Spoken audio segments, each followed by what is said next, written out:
Some people say that numbers were going down for the Liberals or the Atlantic Canada. That's why they choose this option to pause. Seniors will be forced to choose between eating and heating. And hastily called press conference, he jumped in front of the cameras and said, okay, let's have a pause. Let's pause the tax until after the election. His Liberal MPs were threatening to throw him out if he didn't back off. Is the government spending the issue, overspending the issue, government's overspending the issue, or carbon tax on that Bank of Canada said it's just at 0.15%, which is the cause of the inflation? Your take on this? Both. Let's keep the heat on and take the tax off. What about the millions of Mississauga, Brampton, Toronto residents? By his own admission, the carbon tax is not worth the cost of heat. That's why he's paused it. Now we're saying, listen, Mr. Trudeau, just be consistent. Some people say that it's not the tax, the carbon tax is not the tax, and we get most of it returned to us in this way or other form. And it encourages us to be smart about emissions also. What you will say to those?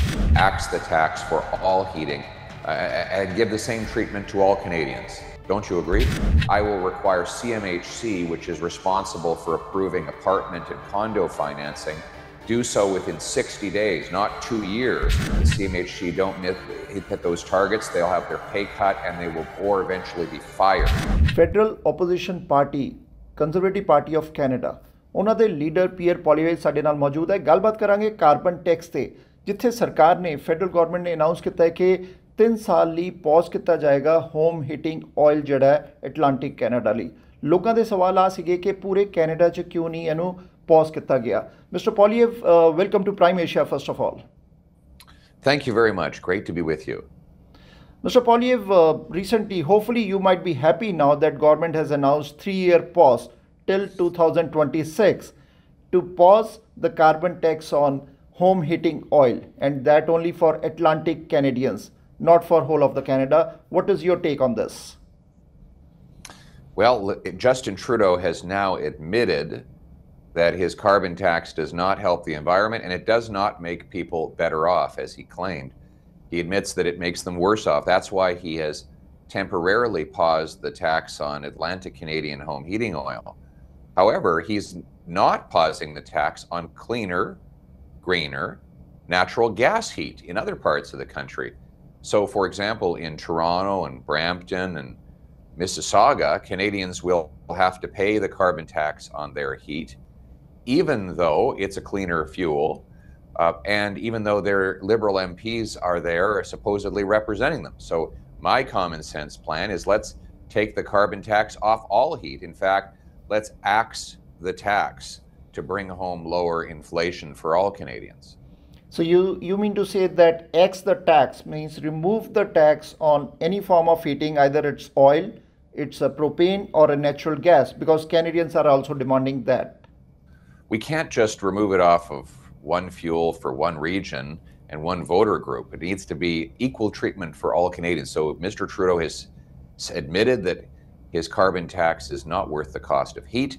He must honor his word and axe the tax for all heating and give the same treatment to all Canadians. Don't you agree? Of course. Mr. Poilievre, some people say that it's not the tax, the carbon tax is not the tax, and we get most of it returned to us in this way or other form. And it encourages us to be smart about emissions also. What you will say to those? It hasn't worked. After 8 years of Trudeau, emissions have risen. He hasn't hit a single solitary emission reduction target. And by his own admission, the carbon tax is not worth the cost of heat. That's why he's paused it for Atlantic Canadian heating oil. And now we're saying, listen, Mr. Trudeau, just be consistent.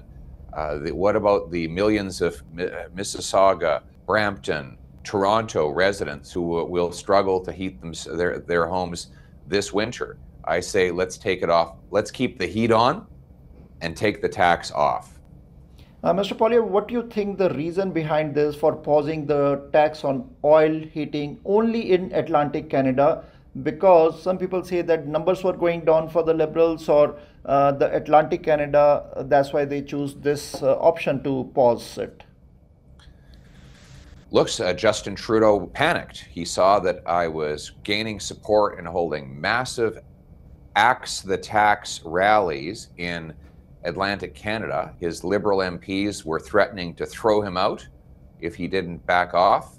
And so in a humiliating and hastily called press conference, he jumped in front of the cameras and said, okay, let's have a pause. Let's pause the tax until after the election for home heating in Atlantic Canada, but go ahead with the tax everywhere else. And by the way, he wants to quadruple the tax to 61 cents a litre if he's reelected. Justin Trudeau is not worth the cost. It's time to fire him and bring in a common sense conservative government led by Pierre Poilievre that will bring home lower prices. So some people wrote that their Enbridge bill in this October is $200 already when they have not switched on their heat switch on. So will Canadians see a higher bills this winter? Yes, the Trudeau tax on home heat is worse than ever, and it's going to be skyrocketing. So for a lot of seniors will be forced to choose between eating and heating because of the Trudeau tax. So, another reason to be consistent across the country, treat everybody equal. A Canadian is a Canadian. Let's pause the tax on all home heating until the election at least, so that Canadians can vote on whether they want to keep the tax. Mr. Poilievre, Bank of Canada governor said that Canada's fiscal and monetary policies are going in opposite directions. They are not moving in same directions and making it harder to bring down the inflation. And they have target that 2% inflation will come in 2025 because right now it's 3.8%.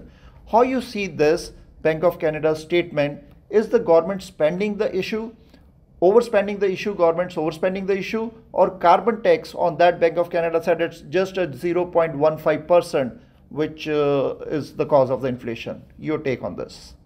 Both. Let's start with the carbon tax.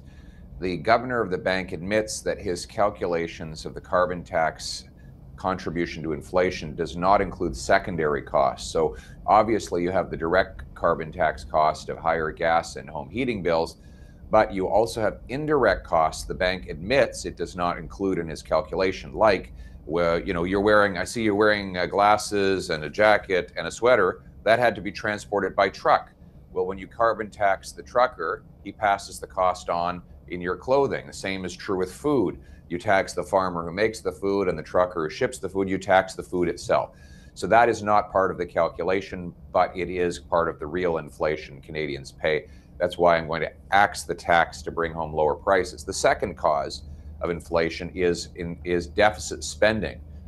The bank governor said that when governments spend more than they have, they create more demand than supply, and that drives up prices. It bids up the goods we buy and the interest we pay. So Justin Trudeau's deficits, which have totaled well over $500 billion and which keep growing year after year, are bidding up inflation across Canada. That's why my common sense plan caps spending and cuts waste so that we can bring home lower inflation and interest rates. Mr. Poilievre, in the end, what is the fundamental issue facing Canadians today? And we also know that you bring your private members bill that building homes, not bureaucracy. So what is the fundamental issue facing Canadians today, Mr. Poilievre? Well, housing is one of them. After 8 years of Trudeau, housing costs have doubled. Rent, mortgages, and down payments have all doubled. And housing costs have risen faster. Housing costs have outpaced incomes at a faster rate in Canada than all but one OECD country. So we're among the worst places in the world now to own a home. It's cheaper to buy a castle in Sweden or Scotland than it is to buy a 2-bedroom in Kitchener. That's Trudeau's record. My common sense plan requires cities permit 15% more homes per year or lose federal funding. Those that beat the target will get a building bonus that will incentivize cities to free up land and speed up permits. Second, I will require every federally funded transit station be surrounded by high sky-rise apartments so that students and seniors can live next to the bus or train. Third, I'll sell off 6,000 federal buildings, thousands of acres of federal land on which we can build homes. And fourth, I will require CMHC, which is responsible for approving apartment and condo financing, do so within 60 days, not 2 years. And if the executives of the CMHC don't hit those targets, they'll have their pay cut and they will, or eventually be fired. So that's how we're going to build homes and not bureaucracy. But listen, Nitin, this is the choice Canadians will have to make. Either they want a costly coalition of the NDP and Liberals that will punish your work, take your money, tax your food, double your housing costs, and unleash crime and chaos in your community, or a common sense conservative government that will free you to earn a powerful paycheck that buys affordable food, gas, and homes in safe neighborhoods. Mr. Poilievre, thank you very much for joining and giving us these updates. Thank you very much. Thank you very much, Nitin. Let's bring it home. Thank you.